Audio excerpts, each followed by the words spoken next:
When you say Pirates of the Caribbean, you say Jack Sparrow. But Jack Sparrow was never really the hero of the movie franchise. That's exactly why I think he worked, or should have worked.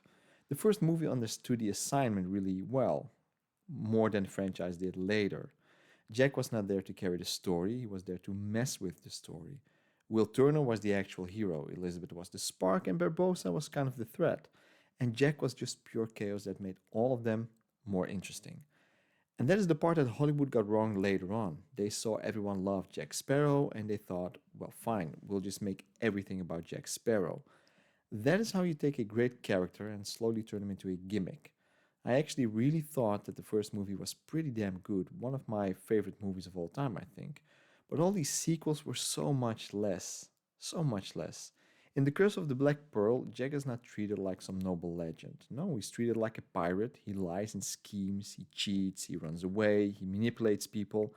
He just wants his ship back, and that's it. He's not trying to save the world, he's not trying to become a better man. He wants the Black Pearl. That's a very simple goal for a simple pirate, and that keeps him sharp. Will Turner is the one with the real hero arc. He starts as the polite blacksmith who believes in rules and honor and doing things the proper way. And then the movie drags him into the real world, where the respectable people are not always right, and the criminals are not always useless. Jack basically forces Will to grow up.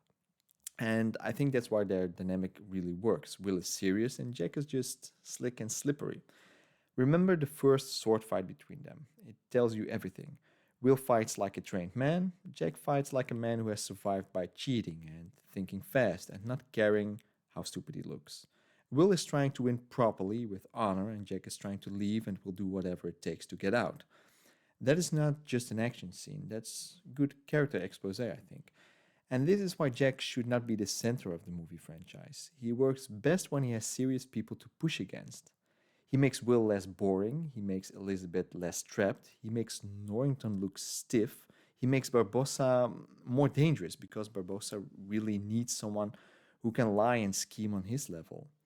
And Jack does not carry the movie, he throws it off balance, which is great. That's such a good thing, you know. I like it when movies have characters like that. And the sequels forgot to do that. They kept giving us more Jack, bigger Jack, weirder Jack, more important Jack. You know, his compass, his death, his past, his mythology, his destiny, all of it. Just more and more, and the world started bending around him. And I think that was a big mistake. Jack Sparrow is not better when the whole movie revolves around him. He becomes weaker. Because the fun of Jack is watching him invade a story that is not fully his story. He needs structure around him. He needs rules to break. He needs serious characters to annoy. He needs a world that does not know what to do with him. Without that, he's just doing the walk, the voice, the rum jokes, and the little hand movements until the movie ends. That's it. That's not a character anymore. That's an impression. He became a gimmick, a little too goofy and unbelievable. First movie, Jack is clever. He acts like an idiot, but he's not an idiot. He watches people, he uses the people, he lets them underestimate him, he makes it look like he's improvising, but half the time he already knows where he's going with everything, you know? And later, Jack often feels like the movie remembers the costume but forget to put some brains in the man. And the first movie gives Jack a strong story to crash into: a cursed crew, a stolen ship, a blacksmith with pirate blood, a woman who wants freedom, a villain who wants to feel alive again. That's simple, that's clear, it's strong.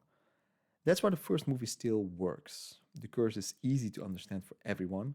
Barbossa has a clear goal, Will has a clear reason to fight, and Elizabeth has a clear desire to escape the life planned for her. And Jack has a very clear, very selfish motive. Everybody just wants something in the movie. That's some good storytelling.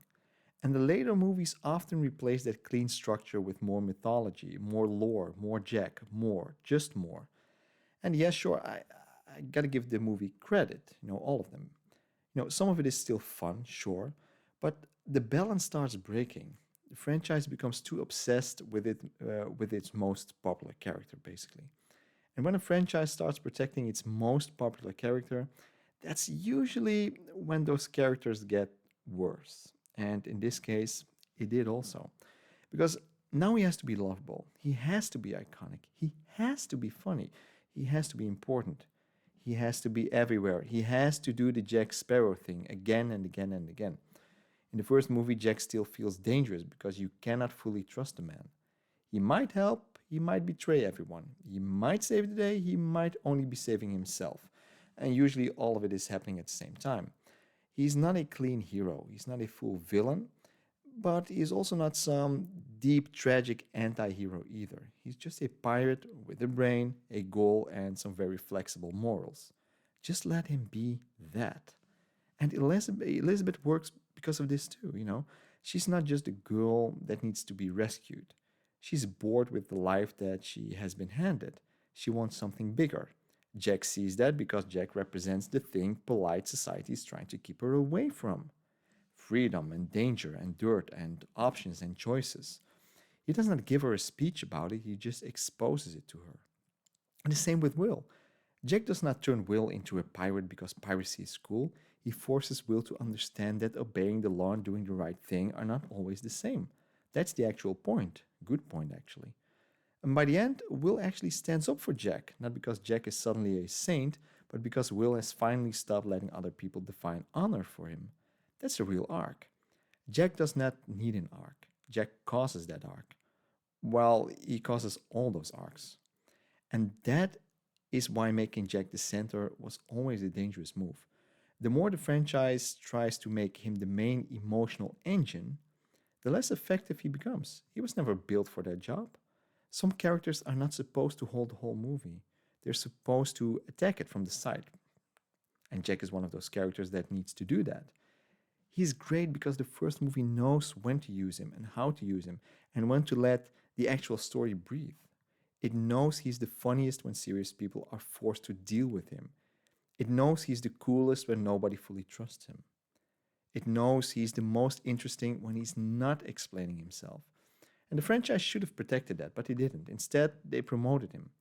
And that promotion slowly made him worse. Jack Sparrow did not need to become the center of Pirates of the Caribbean.